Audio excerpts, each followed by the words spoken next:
በአንዳንድ የምርጫ ክልሎች ላይ የመቃጠል አደጋም የደረሰባቸው ጉዳት የደረሰባቸው አሉና የደረሱት በምርጫ ጣቢያዎች ላይ የደረሱት ጉዳቶች በአንዳንድ አካባቢዎችም ከምርጫው ጋር ይያያዛል አቅም የቦምብ ፍንዳታም የደረሰባቸው አካባቢዎች እንዳሉ ሰምተናልና የደረሱትን ጉዳቶች መጥቀስ ከተቻለ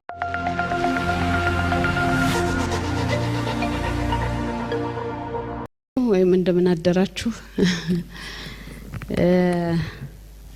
ያው እንግዲህ ምርጫው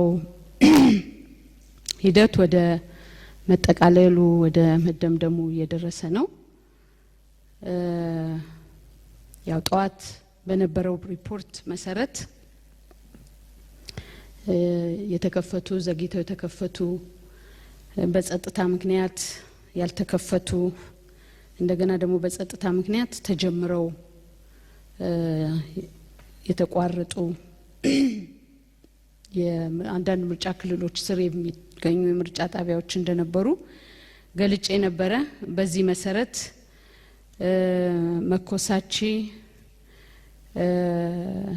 እና መኮሳችን በተመለከተ አሁንም ያው ችግሩ ስላለ የተደረገ የቀጠለ ነገር የለም። ቢሎኖፓም እንደዚሁ በተመሳሳይ ስለዚህ ቦርዱ በቀጣይ ሁኔታዎች ተመቻችተው ድምጽ የሚሰጥበትን ሁኔታ በነገው ዕለት ለማድረግ ወስኗል። በቀርሳ የተለየ የሴኩሪቲ ለውጥ ስለሌለ በዛው ባለበት ይቆያል። ኩታበርን በተመለከተ ከነበሩት 19 በኩታበር ምርጫ ክልል ከነበሩት 19 ምርጫ ጣቢያዎች ውስጥ 4ቱ ብቻ እንዲሁ ሲቀሩ 15ቱ ላይ ድምጽ መስጠት ተችሏል። ድምጽ መስጠት የሚያስችል ሁኔታ ስለተፈጠረ ሂደቱ ቀጥሎ 4ቱ ምርጫ ጣቢያዎች ብቻ ሲቀሩ በ15ቱ ምርጫ ጣቢያዎች ቀጥሏል ማለት ነው። እንግዲህ ከዚህ ሌላ በቡርጂ ምርጫ ጣቢያ አስፈጻሚዎች ራሳቸው በምርጫ ጣቢያ ምልክት እያደረጉ ድምጽ መስጫም ወረቀት ላይ ምልክት እያደረጉ ድምጽ ሲሰጡ ስለተገኙ የምርጫ ጣቢያ ሙሉ በሙሉ እንዲዘጋ ቦርዱ ወስኖ ዘግቷል። ይሄንን ለፈጸሙት አስፈጻሚዎች ደግሞ በቀጣይ የሚወስደውን እርምጃ የሚያሳውቅ ይሆናል። ቅድም በተነሱት በተለይም በአዲስ አበባ አካባቢ የነበሩ የሲቪል ልብስ የለበሱ የታዩ ሰዎች አሉ የሚለውንም ተከትሎ ቦርዱ የላከው ሞኒተሪንግ ቲም ያገኛቸው አሰራሮች አሉ፣ የተመለከታቸው ኢሬጉላሪቲስ አሉ። እነዚህን ኢሬጉላሪቲስ በሙሉ በተመለከተ በየሄደበት ምርጫ ጣቢያ ይሄ ሞኒተሪንግ ቲም ሪፖርቱን ኮምፓይል አድርጎ ለቦርድ ሲያቀርብ ቦርዱ ውሳኔ የሚሰጥባቸው የታዩባቸው ምርጫ ጣቢያዎች አሉ። ያው እንግዲህ ያንን በዝርዝር ጊዜው ሲደርስ ካሉት ማስረጃዎች ጋር ተመልክተን ቦርዱ ውሳኔ የሚሰጥበት ይሆናል ማለት ነው። እንግዲህ በዚህ የድምጽ መስጫ ቀን ከተለያዩ ቦታዎች የተለያዩ አይነት ቅሬታዎች ሲቀርቡ ቆይተዋል። የነበሩት ቅሬታዎች የፖለቲካ ፓርቲ የእጩዎች ወኪሎች እንዳይገቡ ተደረጉ ወይም የያዙት ባጅ በተጨማሪ ሌላ ማስረጃ ተጠየቁ የሚሉ አይነት ቅሬታዎች በተደጋጋሚ ተነስተው ነበር። ይሄንን ግን ቦርዱ ክትትል እያደረገ በተቻለ መጠን እስካሁን ደቂቃ ድረስ ቆጠራ እየተደረገ ባለበት መግባት ያልቻሉ የፓርቲ ወኪሎችን እንዲገቡ እያደረገ በአሁኑ ጊዜ ቆጠራው ስራ በተለያዩ ቦታ እየተሰራ ይገኛል።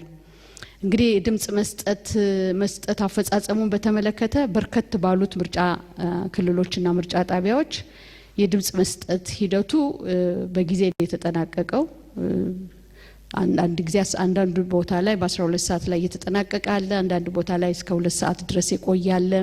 እንደዚህ እየተንጠባጠበ እስካሁን ድረስ የቆየውና 6 ሰዓትንም ያለፈው አዲስ አበባ ያሉ ምርጫ ክልሎች ናቸው። በእነዚህ በአዲስ አበባ ባሉ ምርጫ ክልሎችም ላይ የቦርዱ የሞኒተሪንግ ቲም አሁንም ድረስ አብሮ እያያቸው እየተከታተላቸው ያሉ ምርጫ ጣቢያዎችና ያው ድምጽ መስጫ ሂደቱ እስከሚጠናቀቅ ድረስ የሚያዩ የቦርዱ ሞኒተሪንግ ቲም በተወሰኑ ጣቢያዎች ሙሉ በሙሉ ማድረስ ስለማይቻል አሉ። እንግዲህ በዚህ ሂደት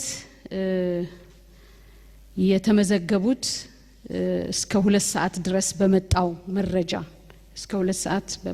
ያው እንግዲህ ከየሩቅ ቦታ ነው መረጃ የምንሰበስበው። ጠዋት በነበረው የጋዜጣ መግለጫ ለመስጠትና ለመግለጽ እንደሞከርኩት ለምሳሌ በሰዳል በዘልማም በነዚህ አካባቢዎች የምንድነው የስልክ ግንኙነት የኢንተርኔት ወይም የኔትወርክ ግንኙነት ስለሌለ እነሱ አካባቢዎች ለምሳሌ ገና ውጤቱ አልተሰበሰበም።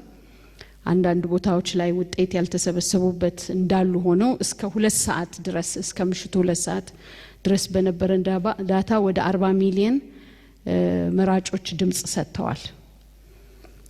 ወደ 40 ሚሊዮን የሚጠጉ መራጮች እንግዲህ ይሄ እንዳልኩት በስልክ በቴክስት በተደረጉ የዴስክ ባለሙያዎቻቸው የቦርድ የዴስክ ባለሙያዎች በሰበሰቧቸው መረጃዎች የተገኘ የመራጮች ዳታ ነው ማለት ነው። እንግዲህ ከዚህ ውጪ በአሁኑ ጊዜ እንዳልኩት ተንጠልጥሎ ድምጽ መስጫው እስከ 6 ሰዓት ከተራዘመ በኋላ የተወሰነ ቁጥር ያሏቸው ምርጫ ጣቢያዎች ላይ መራጮች ስላሉ መራጮች በብርድ ራሳቸውን ለረጅም ጊዜ በመጠበቅ ሰልፍ ላይ ስላሉ ሰልፍ ላይ ያሉት በሙሉ እስከሚጠናቀቁ አዲስ የሚጨመር አይኖርም። ሰልፍ ላይ ያሉት እስከሚጠናቀቁ ድረስ የምርጫ አስፈጻሚዎች የድምጽ መስጠት ሂደቱን እንዲቀጥሉ ቦርዱ አመራር ሰጥቶ ይሄንን የማጠቃለያ ስራ በአዲስ አበባ ምርጫ ጣቢያዎች ላይ እየተከናወነ ይገኛል ማለት ነው። እንግዲህ ይሄንን በሙሉ አጠቃለን ቆጠራ የሚደረጉበትም ደግሞ ቆጠራ ተደርገው በተለይም ቦርዱ አሁን እያጣራ ነው። ቆጠራ በሚደረጉባቸው ቦታዎች የፓርቲ ወኪሎች መኖራቸውን እያጣራን ይሄ ቆጠራ ታዛቢዎች የፓርቲ ወኪሎች ባሉበት እንዲደረግ እያበረታታን እንዲሟላ ለማድረግ ጥረት እያደረግን ነው ማለት ነው። እንግዲህ በአጠቃላይ ያሁን ያለንበት ደረጃ እስከዚህ ጊዜ ድረስ ይሄ ነው። በቀጣይ እንግዲህ ቆጠራው ውጤቱ ዛሬ ተጠቃሎ በሚያድርበት ዛሬ ተጠቃሎ ያድራል። ነገር ግን በጣም ዘግይቶና ለቆጠራ በማይመችበት ሁኔታ ከሆነ ደግሞ አዋጁ እንደሚፈቅደው ተቆልፎ ሴፍ በሆነ ቦታ ይቀመጣል። በሚቀጥለው ቀን የፓርቲ ወኪሎች አስፈጻሚዎች ባሉበት ያው ሲዘጋ በቃለ ጉባኤ ነው የሚዘጋው። ያንን ደግሞ አይተው በቃለ ጉባኤ ከፍተው የቆጠራ ሂደቱ ተከናውኖ ውጤት የሚለጠፍበት ሂደት ይሆናል ማለት ነው። እንግዲህ ባጭሩ ያለን መረጃ ነው። ስላዳመጣችሁኝ አመሰግናለሁ። ጥያቄ ካለ ለመቀበል ፈቃደኛ ነኝ።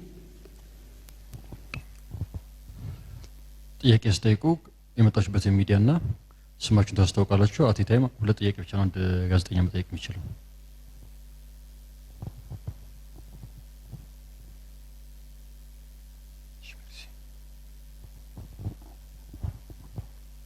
ቤርሳቤ ይባላለሁ ከኢትዮጵያ ኢንሳይደር ነው።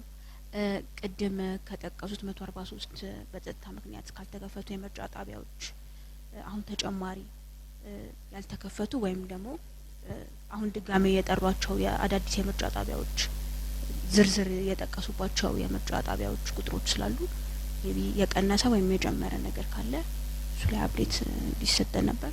ሁለተኛው ደግሞ 40 ሚሊዮን መራጮች ድምጽ ሰጥተዋል ሲባል እስከ 2 ሰዓት ባለው ዳታ ነውና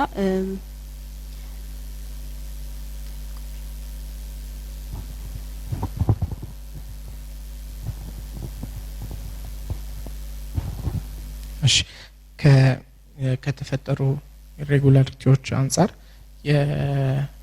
በአንዳንድ የምርጫ ክልሎች ላይ የመቃጠል አደጋ የደረሰባቸው ጉዳት የደረሰባቸው አሉና የደረሱት በምርጫ ጣቢያዎች ላይ የደረሱት ጉዳቶች በአንዳንድ አካባቢዎችም ከምርጫው ጋር ይያያዛል አቅም የቦምብ ፍንዳታም የደረሰባቸው አካባቢዎች እንዳሉ ሰምተናልና የደረሱትን ጉዳቶች መጥቀስ ከተቻለ ማወቅ ከተቻለ።